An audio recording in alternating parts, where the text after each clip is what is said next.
রাধে রাধে মিষ্টি। কি করছিস তুই?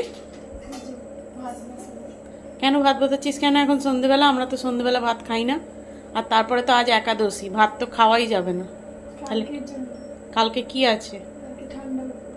ঠান্ডা উপসে কি হয়?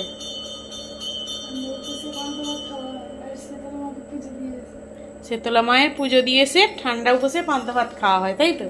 তা সবাইকে তাহলে নিমন্ত্রণ জানিয়ে দে যে কালকে আমাদের ঠান্ডা উপোস, কালকে শনিবার, তোমরা সবাই আসবে। সঙ্গে একটা তেলে ভাজা আনতে বলবি। সঙ্গে তেলে ভাজা আর লঙ্কা। সঙ্গে তেলে ভাজা, লঙ্কা আর আলু মাখাটা তুই মাখবি ভাত তো নাকি? এখানের জন্য ফ্রি আছে, তেলে ভাজা কি কি খাওয়া হয় বল ঠান্ডা উপসে?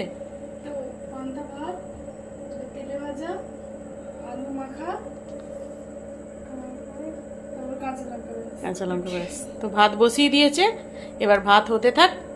টাটা।